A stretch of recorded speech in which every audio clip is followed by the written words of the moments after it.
Pemirsa, petugas gabungan membubarkan pengunjung warnet anak-anak di kawasan Duri Pulau Gambir, Jakarta Pusat. Petugas minta pemilik warung internet jaga protokol kesehatan. Kalau seperti ini, pemiliknya siapa, Pak? Sejumlah anak yang tengah asik bermain game online di sebuah warnet terpaksa harus menghentikan permainannya saat petugas gabungan mendatangi mereka. Petugas meminta anak-anak yang masih di bawah umur ini untuk bubar karena tidak satupun dari mereka yang menggunakan masker. Anak-anak ini juga tidak menjaga jarak selama bermain game. Petugas juga memberikan teguran dan meminta pemilik warnet menjalankan protokol kesehatan selama menjalankan usaha warnetnya. Razia protokol kesehatan ini dilakukan untuk mencegah kembali meningkatnya angka penyebaran COVID-19 pasca Lebaran.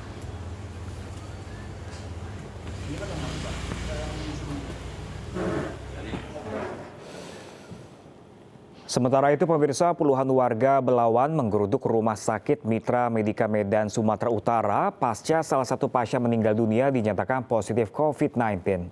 Keluarga pasien yang melihat kejanggalan meminta pihak rumah sakit memberikan bukti pasien yang positif COVID-19.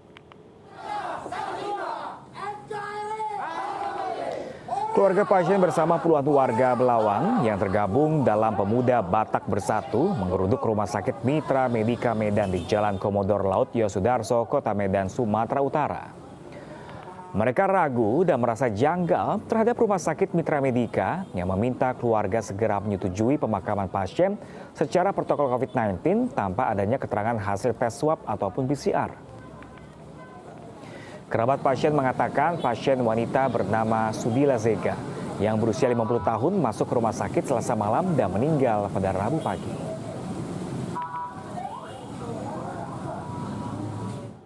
Sekarang buktinya belum ada, tetapi kita kecewa tadi karena sempat pihak rumah sakit mendesak keluarga supaya cepat-cepat ini dikebumikan. Karena itulah keluarga datang mengadu ke kita dan kita coba mempertanyakan ke pihak rumah sakit dengan pihak rumah sakit bahwa nanti kita tunggu hasil jam 9. Jam 9 ya keluar jam 9 malam ini. Keluar hasil positif atau enggaknya? Hasil PCR-nya. Seorang lansia di Gerobokan meninggal dunia usai vaksinasi di kantor balai desa. Korban sempat muntah dan pingsan sebelum akhirnya meninggal dunia.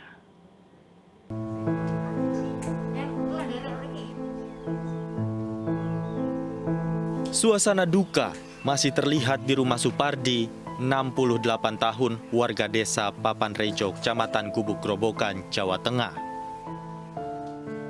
Kartini terlihat masih syok ketika memegangi foto suaminya. Supardi meninggal dunia pasca menjalani vaksin COVID-19 di kantor balai desa setempat. Korban juga sempat menjalani perawatan di rumah sakit Gubuk selama 3 hari sebelum menghembuskan nafas terakhir. Setelah divaksin, lansia berusia 68 tahun ini sempat mual, muntah, dan pingsan. Supardi merupakan salah satu dari 100 warga yang ikut dalam vaksin lansia yang digelar oleh petugas puskesmas dan tim COVID-19 Gubuk Gerobogan, Jawa Tengah. Ketika hendak diambil sampel darahnya, tiba-tiba Supardi jatuh pingsan. Dari hasil pemeriksaan darah, diketahui Supardi memiliki riwayat gula darah yang tinggi. Pas mau antri tes darah, ya itu terus pingsan, lemes gitu. Berarti belum sempat di tes darah itu ya? Belum sempat. Sebelum dia nyampe ke gula itu, ternyata dia terus sadarkan diri. Pihak keluarga berharap pemerintah lebih selektif dalam memberikan vaksin, terutama untuk warga lanjut usia. Dari Gerobogan, Jawa Tengah, Rustama Nusantara, iNews melaporkan. Pemirsa, 2 pegawai kontrak rumah sakit yang bekerja di Bandara Hang Nadiem berurusan dengan polisi karena palsukan surat bebas COVID-19. Puluhan bahkan ratusan surat genose palsu diperkirakan lolos dari pengawasan.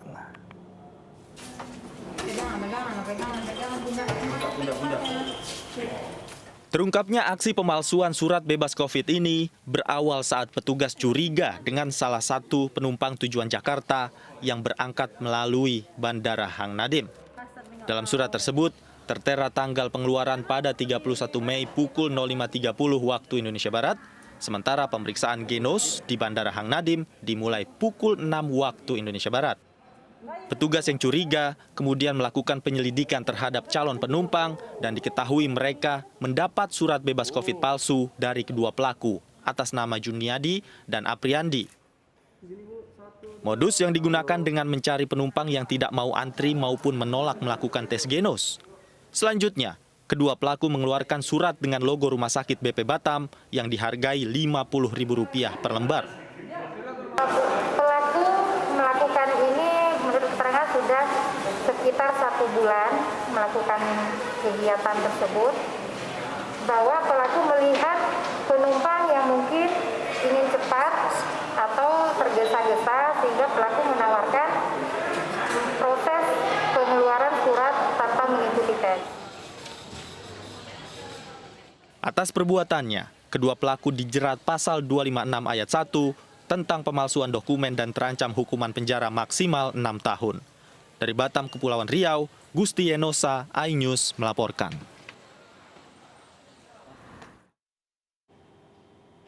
Mulai minggu ini, pemerintah Provinsi Jawa Barat tetapkan siaga 1 dalam upaya pengendalian penyebaran virus COVID-19. Kebijakan diambil setelah terjadinya lonjakan kasus termasuk ketersediaan rumah sakit.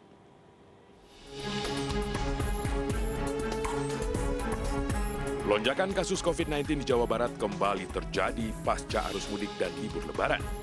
Indikasi naiknya kasus COVID-19 dilihat dari keterisian rumah sakit atau bed occupancy rate minggu ini yang naik 8% dari 30,6 menjadi 38,6%. Oleh sebab itu, pemerintah Provinsi Jawa Barat mengeluarkan kebijakan dan menetapkan Jawa Barat siaga 1 dalam upaya pengendalian penyebaran virus COVID-19. Kenaikan ukuran bed occupancy rasio kalau sampai 10% itu memang ada. Ini adalah imbas dari libur dan mudik yang bocor yang sudah kita upayakan, dan mudah-mudahan jadi pembelajaran bahwa apa yang dulu kita upayakan ya memang sebenarnya untuk menghindari hal.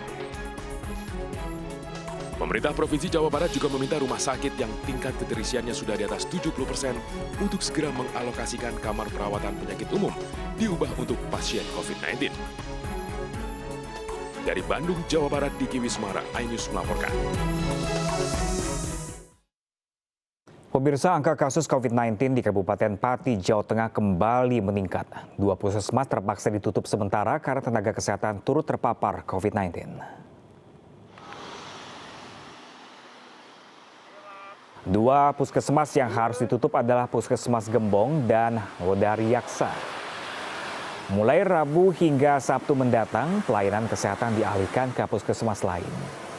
Penutupan puskesmas dilakukan karena 8 tenaga kesehatan di Puskesmas Wodaryaksa terpapar COVID-19 setelah dilakukan swab PCR.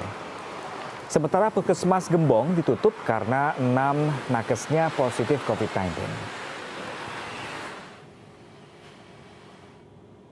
Positif ada 16. Penutupan dimulai tanggal 2 sampai tanggal 5 Juni 2021 itu atas perintah Pak Gugus Covid Kabupaten Pati. Tumpukan pasien COVID-19 di ruang instalasi gawat darurat RSUD Lukmono Hadi, Kabupaten Kudus, Jawa Tengah mulai berkurang. Pihak rumah sakit sudah menambah jumlah ruang IGD baru serta dilakukan penyekatan antara pasien penderita COVID-19 dan pasien umum. Selain itu, ruang perawatan baru di Akademi Kebidanan yang berlantai 3 juga sudah mulai difungsikan sepenuhnya.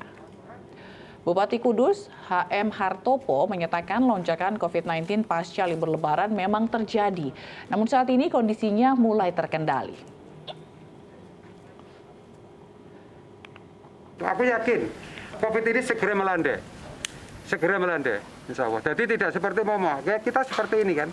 Makanya dari itu ada, kemarin saya akan membuat ini untuk IGD yang sifatnya darurat untuk apa tenda itu.